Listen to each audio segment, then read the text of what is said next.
Hi, are you struggling to get power and control on your two-handed backhand?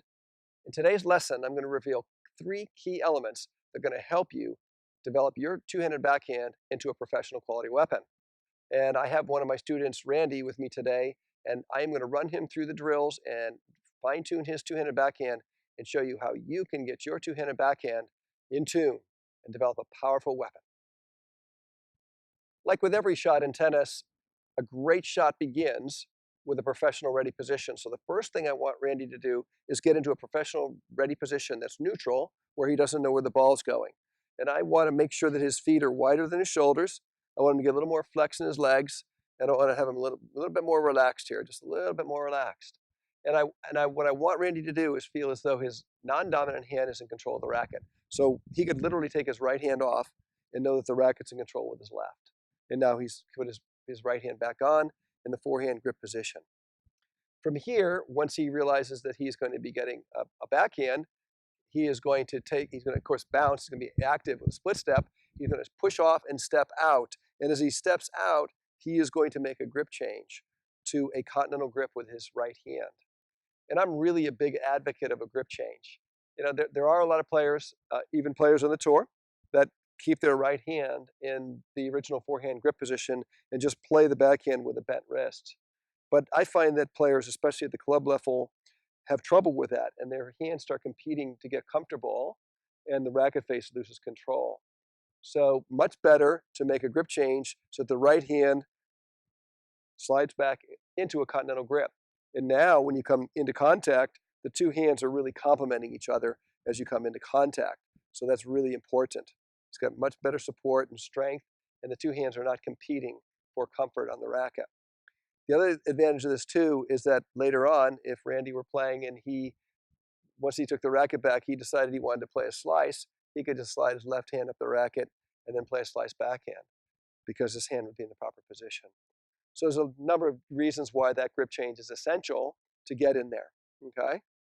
And the key to that, again, is that if the non-dominant hand is in control of the racket in ready position, and it makes the first move, and the right hand is soft, it will just slide into the continental grip very naturally. So we really want to get that key element in there. Okay, that's going to help you quite a bit there. The next thing we want to work on is the unit turn. And this is where a lot of players with two-handed backhands struggle because they respond to the ball with their arms first and usually their body second. And there's immediately a disconnect. But we want to have a strong unit turn that is well coordinated and well connected to enter into the two-handed backhand. And I think that if you look at players today that you would model this move after, Novak Djokovic is the perfect model. And you can just see how his hands go back because his body rotates. He gets that beautiful unit turn. So we want to make sure that we have a good, strong unit turn where the hands and the core actually move together. And that's going to set up the backhand to be well coordinated and powerful coming forward. Okay? So the next key element I want to develop with Randy is how to take that great preparation, which is the combination of a grip change and a unit turn, and turn that into a powerful movement forward into the ball. And once again, a lot of players lose it here where they actually swing with their arms independent of the body. But the key to getting the two-handed backhand to be powerful and have great control is the rotation of the body and the coordination of that rotation with your swing.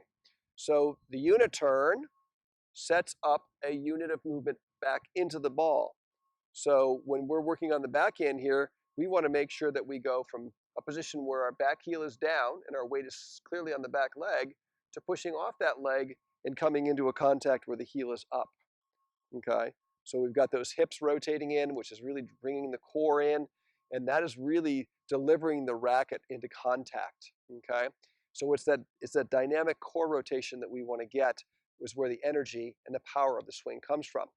Okay, so once we get to that spot where we make that move, once we get here, now the body holds and the energy transfers through the left shoulder, and there's a drive through the left arm, which is really the driving force of the forward swing.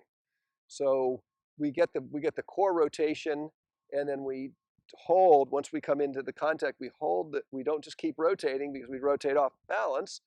We stall the core rotation, and the energy just transfers right into the left hand, into a strong rotation through the shot.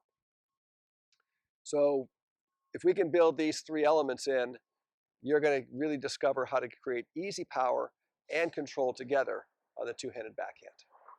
Okay, so the first thing I want to help Randy with is his footwork. And when he was hitting the backhands before, his footwork was busy and it wasn't rhythmic and it wasn't really set up the backhand the way we want to. So what I'm going to have you do is I'm going to have you replace the running footwork for these middle distance backhands and turn it into gliding footwork. So instead of turning and running to these balls, what I want you to do is I want you to step out and rotate in your first move, and then I want you to glide, glide, glide, step, play, land on the outside leg to push off and come back. See that? Let's go again. Ready?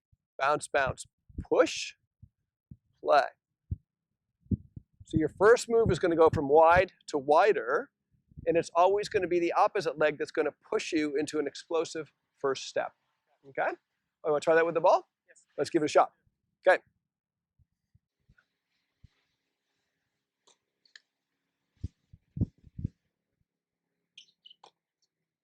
Ready? Bounce, bounce. Very good. Glide in. Glide in. Be smooth, glide out. Bounce, bounce. Slow. Slow down a little bit. And play. One more. Glide out. Much better. Okay? How's that feel? Does that feel rhythmic? Good. And the other key thing, Randy, on this is that you can use the same footwork, pattern, and rhythm for balls at different distances. So you don't have to try to move to a ball and figure out how to get your steps lined up. You can just simply measure up the ball and glide. So for example, I could use the same footwork, 1, 2, for a ball that's here. Or I could go all the way out to the side, 1, 2, here, and use the same rhythm, the same. So that it makes it so much easier to adapt to the ball and have rhythm and balance in the shot. So that footwork is key. Now, if Randy were pulled outside the single sideline, that's different. He's going to have to run to that ball because you're only going to have time for 2 what I call gliding steps. So after that, it's going to have to be a running backhand. Okay? So if we get that balance built into the backhand, then it allows a lot of other things to start to happen that we're going to work on next. If you would like to learn more about how to develop your two-handed backhand into a professional quality weapon, please click the link below in the description to get our free guide, the 5 key principles to developing a two-handed backhand into a professional quality weapon. And don't forget to subscribe to our channel, like us, and feel free to leave comments down below, and we'll see you on a future video soon.